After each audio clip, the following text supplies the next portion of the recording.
For this video, we are looking at deductive and inductive arguments. Our first example here is a deductive argument written as a logical argument. For a logical argument, we have premises and conclusions. Our propositions here, we have three of them. The first two are our premises, and the last one is our conclusion. A deductive argument starts with a general proposition and concludes with a specific proposition. Well, our first proposition here is all insects. All is a general statement for everything possible. So that is a general proposition. And then the last proposition, our conclusion, gives us something specific about bees.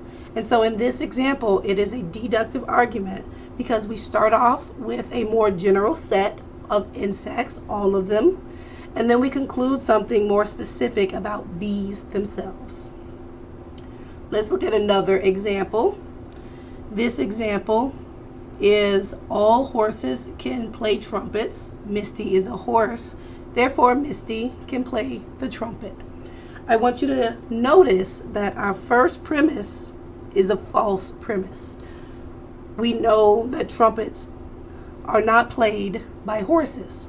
However, when we talk about a logical argument, we're not necessarily looking at whether or not the premise is true or false in this moment. We're looking at the logic of how it's formatted. In some situations, you may want to take a logical argument and rewrite it in the form of premise, conclusion. That's what we're going to work on in this example here. The logical argument says Peanut shouldn't have chocolate since she's a dog, and dogs shouldn't have chocolate. Well, I like to start with the idea of conclusion. What is my conclusion? What is the thing that I want the person I'm saying this logical argument to, what do I want them to come out of this conversation with? And in this case, I want them to walk away with the knowledge that Peanut shouldn't have chocolate. And so that's going to be my conclusion. And I'm going to go ahead and write that as my third statement. Peanut shouldn't have chocolate. Now they're going to want to know why. Why do I think this?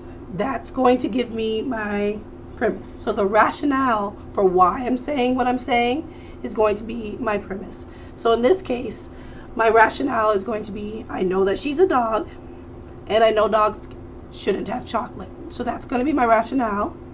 And I'm going to take those rationales and make them into my two premise statements. So my first premise, dogs shouldn't have chocolate. And my second one, Peanut is a dog.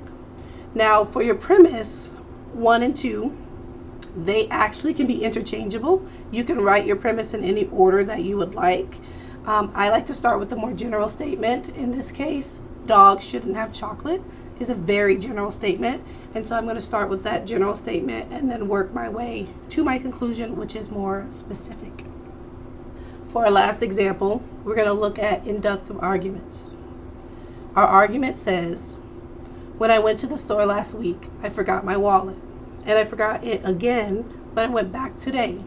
I will always forget my wallet when I go to the store. So we're going to start looking at this argument first by rewriting it in the form of premise, conclusion. As I mentioned before, I start with my conclusion. What do I want to come out of this statement? What is the main thing I'm leading towards? And in this case, it is the fact that I will always forget my wallet when I go to the store. That is going to be my conclusion. So I'm going to go ahead and write that as my conclusion in my third statement, premise, conclusion. So why do I think I'll always forget my wallet? Well, I have two specific examples that I'm sharing.